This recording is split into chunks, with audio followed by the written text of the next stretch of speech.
Hello friends, it's me, Rachel Archelaus, dressed as Intimate Alien, and I am shooting some film and then I'm going to be souping it. You're in for a treat here. I don't even know how this is going to turn out, but luckily I have an expert on the call and he's going to walk us through how to soup film, what is souping film, why would you want to do it, and then when I get my pictures back, he's going to look at them with us and then advise if I could have done things better, or really just it's kind of like to celebrate what happened. So basically, souping, you're manipulating the substrate of the film, like what's on top of it, the chemicals on the actual roll of film that create the image, to add like washes of color. To me, it kind of looks like wax lamps. You know what I mean? Like the wax that like goes up and down when it heats up. It just looks really cool. It's really colorful. It's fun.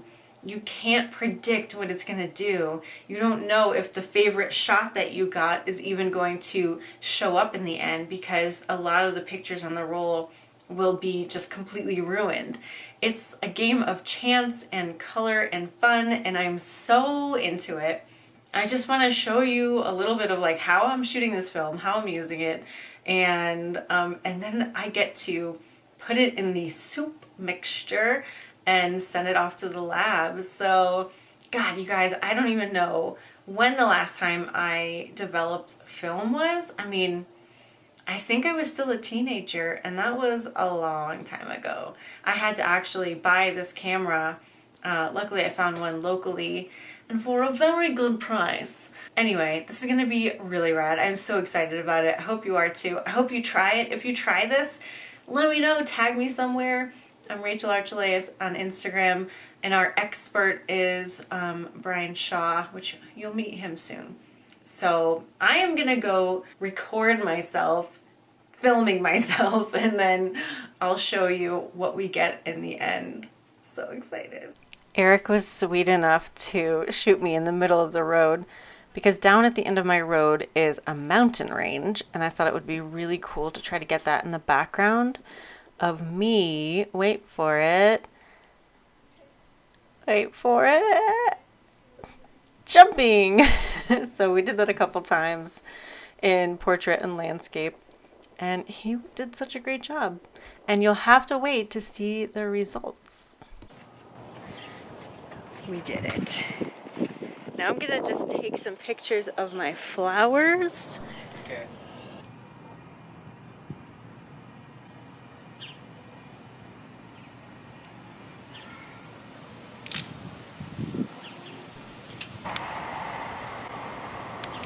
This is my expert, Brian Shaw. He is co-owner of Shaw Photography Co. with his beautiful wife, Christina, who's there. And he shoots on film mostly, and he is the one that inspired me to learn all about souping. It is breathtaking and fantastical and everything that I want in my life. So let's get to him talking about what souping is and even how to shoot manual. So to talk about like souped film versus regular film. The process of souping film is kind of interesting because you take the roll of film that you shot, and then you put it and you subject it to like a hot water and then any other ingredient you want to add to it. And what that's going to do is going to cause like an effect on the film to make the film like discolored. It will give a whole bunch of different color shifts and just like a really interesting effect. So you'll take out your film and then you'll put it in the hot water, put it in with the ingredients, and you'll let it go for like 24 hours. And then when you develop it, it'll give you really cool effects. It's really cool because you don't have to worry about it. Well, actually, you do. So I was gonna say you don't have to worry about it while you're shooting. Like you can shoot like regular, right? And then this is the process you do afterwards, but you actually can set up how you're shooting to have better results with soup. So I know one of the things you said was to overexpose. I read somewhere by 2 stops. The general rule of thumb is you want to overexpose more than underexpose an image. And that's only because film handles highlights a lot better than like the digital world does. You would rather make the image brighter than darker. And same with the soup, because when you underexpose, because you get kind of dirtier shadows, and then you subject it with the soup, sometimes the image just like you want it to be a little brighter than it not to be. But there's also other things you can do to it. I know that you do the souping after you shot the roll, but when you're shooting, there's a few things you can keep in mind. One thing that I like to keep in mind when I'm souping it is you want a lot of negative space. I mean, if you don't have it, it's fine. But just because of the way that the colors are going to come out onto the film, having the negative space for it to kind of fill in instead of it being like a very busy image. I mean, it works well with busy images too. It's just sometimes you don't see the effect of the soup as much as you would if you just did more negative space or a lighter background, I guess, than a darker background to really let the film, soup really show. So those are the two things that I would definitely keep in mind when you're shooting it, knowing that you're going to soup it, overexpose it a little bit, and try to keep in mind that whatever the subject is or whatever you're taking a photo of, try to give it some negative space to let the film soup just do its thing. Do you have a favorite recipe that you've used? Well, the interesting part when I first got into, I wanted to soup film for a long time, but I couldn't find a lab to do it. And then once I did do it, my daughter was old enough to kind of have a say in things, and her favorite thing is rainbows. So since she's normally like a lot of my subjects, I let her soup all my rolls. So I'll ask her like, what does she want on this? And then she'll be like, oh, I want rainbows, Dad, or I want pink or purple or whatever it may be. So really, it's kind of like, because it's kind of like, I don't know, she's definitely a force into the equation. So she kind of chooses what it's going to be. If it was up to me, my favorite recipe is just dish soap and salt, which gives it like it's purple. Like purple is one of my favorite colors, so I can always, and it's like purple. It's a little darker. It's a little more moodier look. But personally for me, I'm like, oh, that looks really cool. But for my daughter, she's just like, Dad, give me rainbows. So I got to give her rainbows.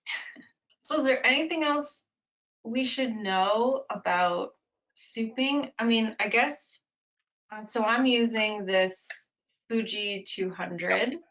Yep. It was just recommended on some website somewhere, and I was like, okay, that's great. It's on Amazon.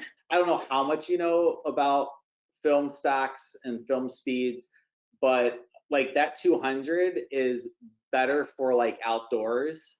Not as good indoors, like a lower light situation. The higher the number is, so it's 400, 800, 1600, 3200, the higher the number, the better it does in darker environments. And the lower the number, the better it is for like bright outdoor environments. So that would be good for going outside, you're taking pictures of flowers, or if it's kind of a sunny day, that film will handle itself pretty well. So I guess exposing my ineptitude here.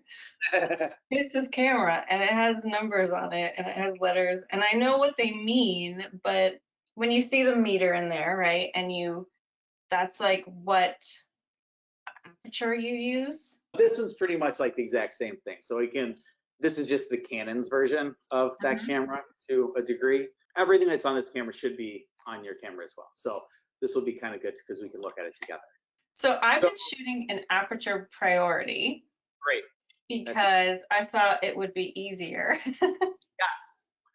And I put the little red dot on the 200 because I'm using 200 speed film, right? And I also have this setting at the top here to like overexpose automatically. Yep. And I have that on. So I figured I'm all set up. Do you think that would work for me? Yeah, that's what I would recommend. Aperture priority is pretty much what you're doing is you are in control of the aperture. So you pick the depth of field, which is how blurry kind of the background is in a photo. So the lower the number, the aperture number, the more blurry it will be. So if you're shooting at 1.8, like if you took a picture of my face would be in focus, but behind me, the walls would be blurry. If you shot that at 16 aperture, then my face would be in focus, and then the walls behind me, like everything will be in focus. But aperture priority, what you're doing is you're picking the aperture, and then the camera is going to pick the corresponding shutter speed for you. Great. Cool. So it makes it easier because then you don't have to meter for the situation. You can kind of more shoot quicker because you don't have to think about every aspect of it. You just have to think about, I want this in focus or I want everything in focus. And then it kind of picks for you from there. That's exciting. This little thing can do a lot. I know, right? That's what's so cool about these cameras. I definitely feel more confident now and excited to get back out there. Do you think there's anything else that new people should know, or people who even have like shot film for a long time but have never tried this souping should know? Yeah, I guess one thing I would tell them, I mean, when I first started looking at it, some people said to soup the roll of film first and then shoot on top of it, which I guess would work fine. I just didn't want film with a whole bunch of ingredients going through my camera. So I've never done it, and it's worked with shooting the film first and then souping it afterwards. So if you care about your equipment, or I mean, I don't think it would really gunk it up too much, but it could.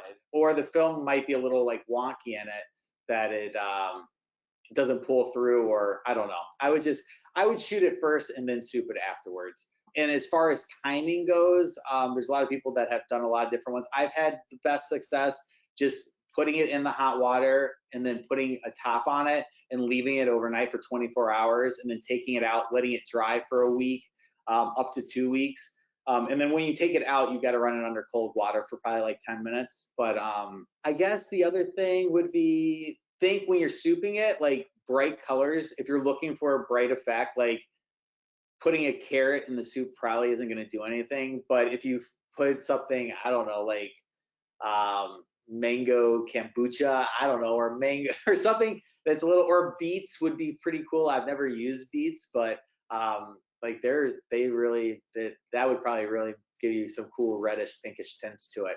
But do something that's a little more vibrant. Err on the side of going vibrant than going under, because if you're going to go through this process of 2 weeks of drying and everything, you at least would want the effect to be somewhat prominent, which is still funny because regardless of what you do, there's going to be frames that look like almost like they weren't touched. Other ones are going to be so over the top film soup, it's like crazy, and then the frames around it are going to be like somewhere in between. So you have no telling where it's going to be, and it's a really good exercise on just letting go and letting things just work out for themselves and accepting the unknown. I love that you don't know what you're going to get. You don't know what pictures are actually going to be usable. So I'm so glad that you have inspired me to do this and showed me this whole new world. It's really cool. Well, thank you so much. This is awesome. I hope this inspires other people to soup film too. And if it does, tag Brian in your photos. I'm sure he'd love to see them. Oh, I would. Yeah. You'll get to see what I have created in a little bit. We have 3 rolls of film that I have filled up. How about we just do 2 recipes? We'll do 1 recipe here and then 1 recipe here. Now, I really liked that some of the recipes called for like fruit, because I happen to have a lot of fruit and I love fruit. And so maybe we'll do one with fruit, and then we'll do maybe the first one that Brian ever told me about, which was, I think, dish soap and water and maybe lemon juice. I do have a lemon. Anyway, I am going to get some recipes here. This is what the page looks like. Look at how cool that is. And I decided that I'm going to alter the recipes slightly. So I have frozen berries, which is what I'm going to use with the lemon juice. There is like raspberries in there as well as blueberries. And since I'm going to add boiling water to this mix, I thought that would be fine.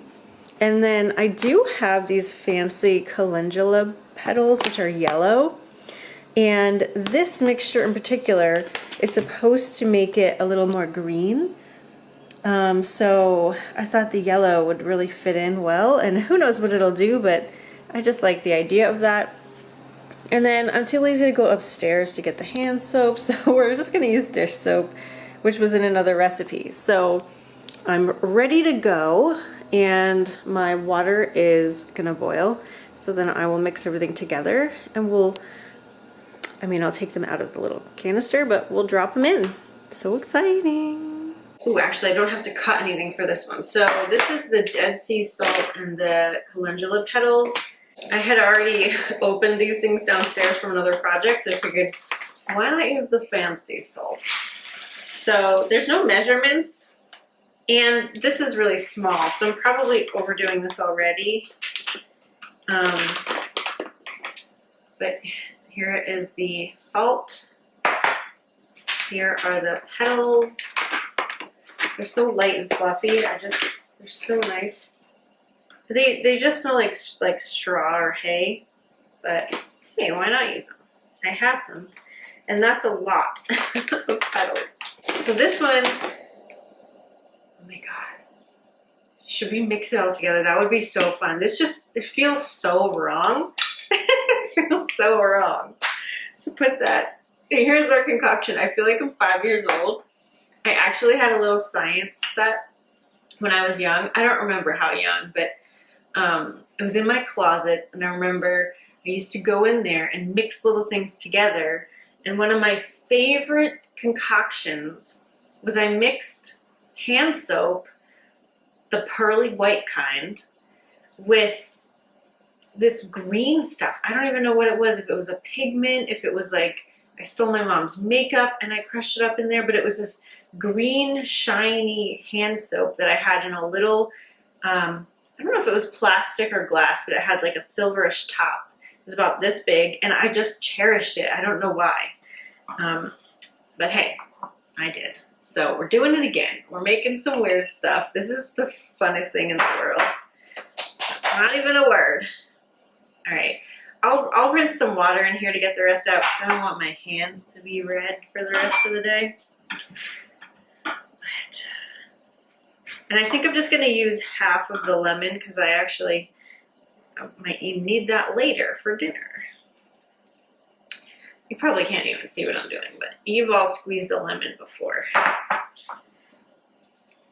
Or you haven't and you're like my mom and you buy the jars of lemon juice from the grocery store, which is also okay. So, as you know from me talking to Brian, I'm not like a real photographer. I don't really know what I'm doing. This just cements that, but I don't know if the shots that I took are gonna come out well. I don't know if anything is really in focus for, the ones that I took of myself. Obviously, if I'm holding the camera, I'm pretty sure that I know how to focus it, but I don't know how this is gonna work. I don't know if anything is gonna come back that's pleasing to me and exciting to me. So I'm eager to see. Okay, I have to bring you closer for this. I can't do this to you. So here we go. What a weird thing to do. Oh my god. So I'm just gonna cover that up with the water. I'll stir it up in a second, but let's put the water in the other one. Okay, so there are alternating opinions or differing opinions on how long to leave this in. I heard 24 hours. I heard the longer the better. I heard a couple hours. So I don't know yet how long I'm gonna leave this in. Oh, I forgot the soap. Okay, dish soap, salt, and calendula. Whoa. Okay, it's probably enough. Oh my god, my Willy Wonka fantasies are coming to life. Oh my god. Love, love, love, love, love, love.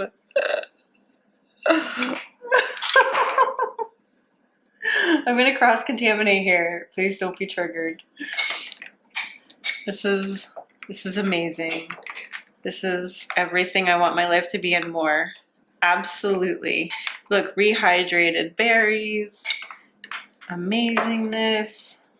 All right, so I suppose I will cover these and let them soup.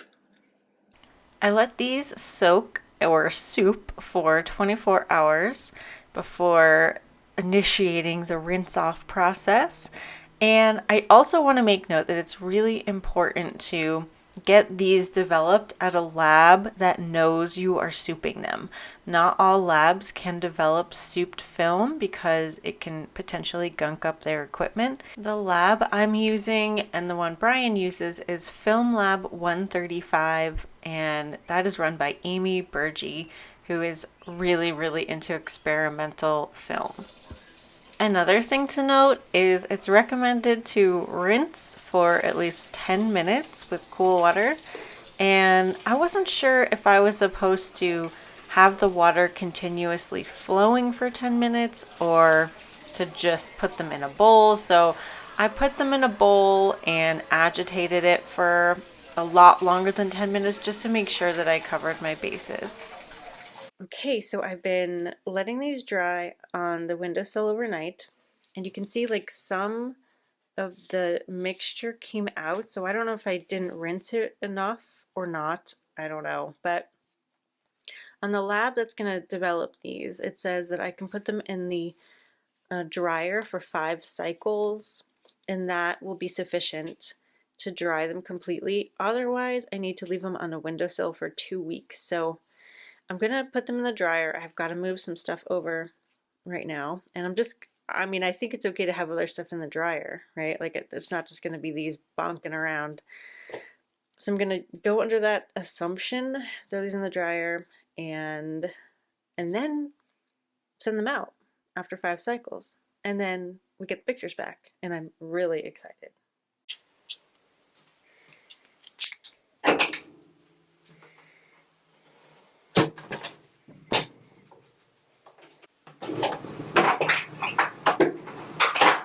So I sent my film away, and then a couple days later, actually, it wasn't too long, I got this email from Amy, and she gives you a gallery link, and she let me know right up front that a bunch of my images didn't come out. So because I had 2 whole rolls happen, she gave me a credit. I don't know what her policy is there, so I don't know if that happens every time, but it was really nice of her. And I was able to click this link and then, enter the information that she gave me. So I would have had a little place here with a picture that said my name and clicked on that and then gotten into my gallery. I already downloaded them, so I'll show you there. But oh my God, look at this one. I'm assuming this is Brian. Holy crap, that is incredible. And I know she loves rainbows, so she's gonna love that picture. It's just amazing. I love what this stuff can do. Look at that picture. But I feel like I'm kind of snooping right now, so I'll just go over to show you my pictures. As you can see, not all of them have an image, and that's okay. That's what Amy was talking about. But the beauty is that these colors are incredible, and there's so much richness that I can definitely use these. These can be social media backgrounds. They can be, I've already put them in the end of an Intimate Alien video as like the back card. I can use these in books as illustration backgrounds, and actually they will be an illustration background in a book that I've been just trying to figure out how to illustrate for years now. I wrote it when I lived in Phoenix, and that was 4 years ago. So I'm so excited. These are so beautiful. Oh my gosh, so great. And some of them are more different, but like these are, I'll even show you bigger. They are incredible. They're so cool. Totally usable, and something I could never create otherwise. Like, look at that color. It looks like a pour painting with these being the cells, but it would never look just like this. So I'm totally stoked, totally excited about this. I mean, yes. Okay, so now we're into the actual me images and looking at them big like this. It's so cool. I haven't done this yet. So you can see I'm in a mirror because there's my camera. I put it on self timer and then I'm being goofy in the background. This was when I was in Idaho. And I just love these cool shapes. I mean, it's not, I don't know what I would do with this, but it's cool. This is really neat. Oh, I love how I'm just surrounded by chartreuse in some of these. Amazing. Oh, and look at the tree, like right in the door. Super cool and wacky. Oh my god. The green. Now I haven't edited any of this to like fix the tilt, but so freaking cool. Oh my goodness. Ugh.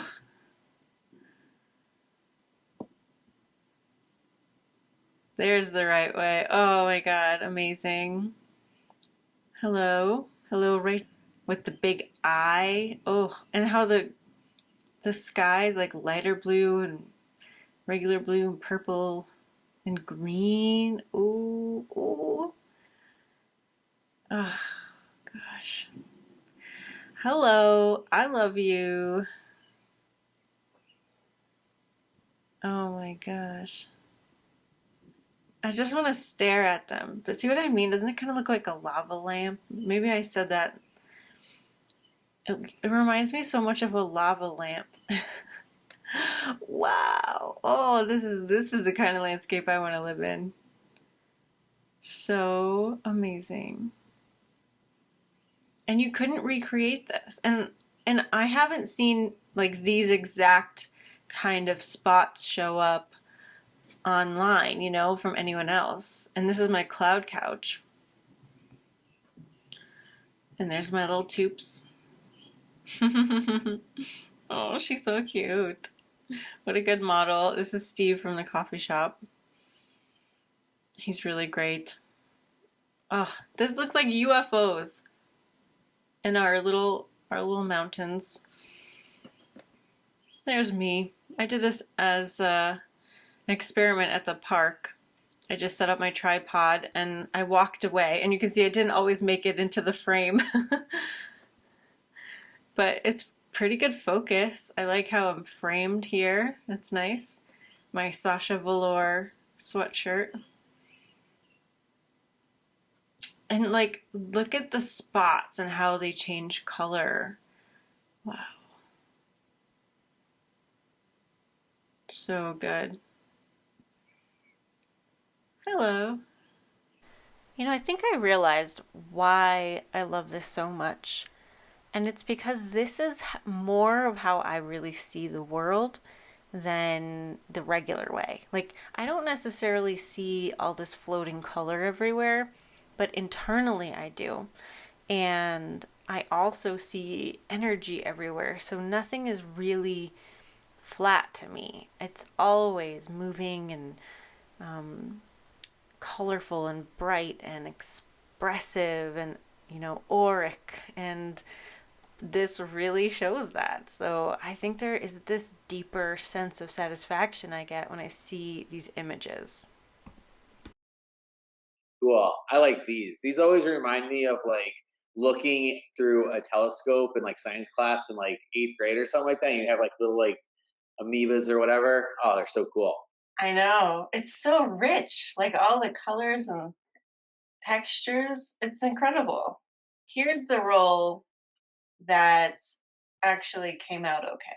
I was on vacation seeing what I could do. Love that one. That one's so cool. That's great. Very peachy. I like this. It's like peachy pink and crazy Yeah. colors. And so here's what you're talking about. It's like, so this one is more orange, and this one is more green, and this one is more purple, but it's like this three images right next to each other. Yeah, it's crazy. It's The really same wild. and everything.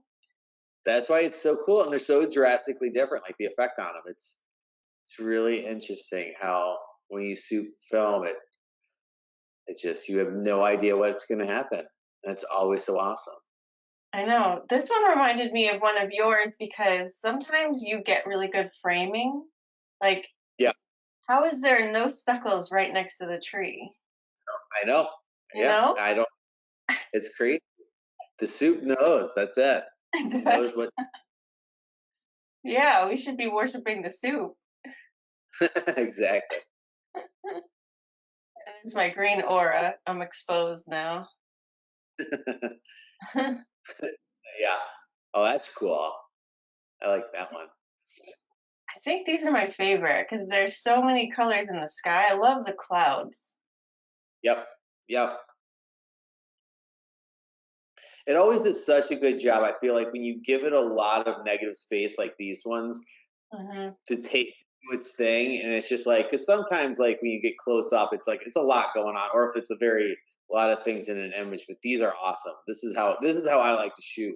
Like mentally, when I'm like I'm going to shoot a roll and soup it, like this type of like framing is what I try to what I like to keep in mind because I just it just makes it look so cool. It just fills all that empty space with just like awesomeness. Like that one with the car is so cool. Like why are the speckles like on the top of this one from top down? And then as soon as it hits the horizon line, they like end. And there's I nothing on know. the bottom. It's amazing. I know. And then the middle of the frame, it's blue, and then it goes into peach, and then like bright Yeah. cyan. It's amazing. Yeah. Oh, those are great.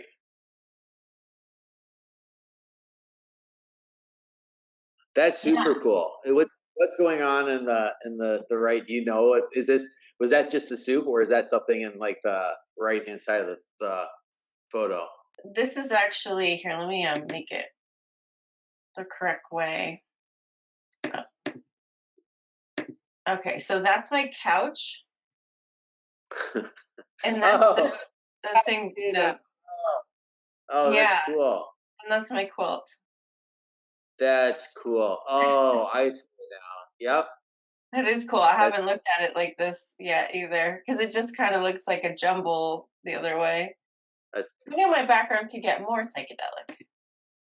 yeah, exactly. Oh, that's really cool. So that's like another one. Oh, here's my cat. She came out really good. Yeah, that came out great.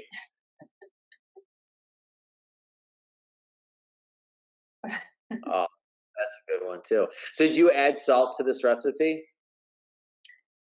Yes, frozen berries and salt and detergent and boiling water and lemon juice.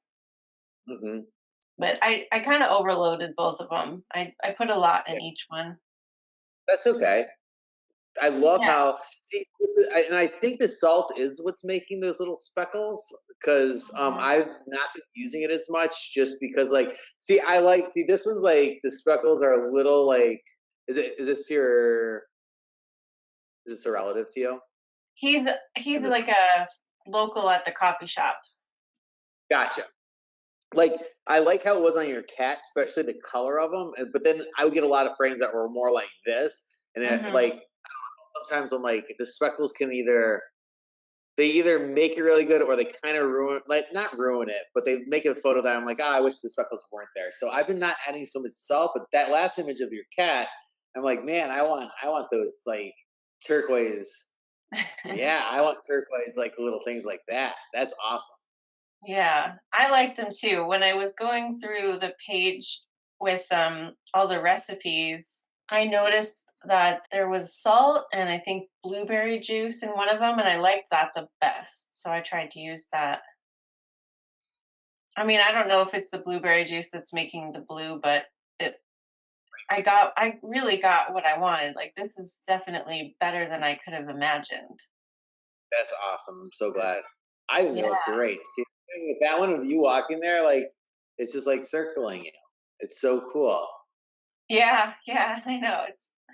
I don't it's amazing. So So this cool. was just at the park. Did you use a self timer for these? Yeah. That I one just turned had out that really well. little, the little thing on the camera that one. Yep. Yep. I don't have a remote or anything. So That's I would great. I love this. I love that one. It's like super in focus too, which is I know. great. I was so surprised because, like I said, I really just did it kind of backwards. I just kind of counted out how many feet it would be in focus to, and then I stood there or moved around. Oh, that's great. Yeah. These So, ones are trippy. I remember you posted that one. I like that one a lot. yeah, I couldn't wait. I'm just so excited about it. And then Well, that was cool too. That's like a window. Is that I like think a that's what's? just my window. Sometimes, it's kind of like with my cell phone. Sometimes, like, my finger will slip and I'll just take a picture of whatever. Yeah. But then Yeah. this is just the rest. Huh. Yeah. So those are pretty similar. There's a couple kind of far out ones of this roll, but Yeah, so these you're are thinking awesome. like there weren't any images on here, probably. I mean, yeah, because I'll tell you the truth. When I do a roll, I might get like 2 or 3 of these on a roll, but not that many. They're normally spaced out. It's just like it's right between 2 other images. I don't know what happened, but for some reason the soup attacked that frame, and then I'll get another one like 10 frames later. But normally not like a huge chunk like that.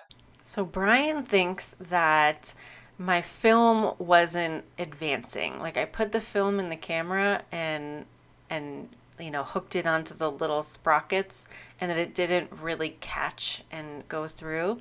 So those two rolls, that's why this happened. And at first I thought it was a light problem, but I really think he's correct here, obviously too, because he's the professional. So when I put a new roll in yesterday, I made sure that it was advancing before I shut the back of the camera. So no more problems. You guys, if you're watching and you're into cameras and photography, Brian does coaching and consulting for this kind of thing. And you can see he's very easy to talk to, beginner friendly. If you don't know what you're doing, he can help you out. So, yeah, go check him out on Instagram. I'll link everything for him below.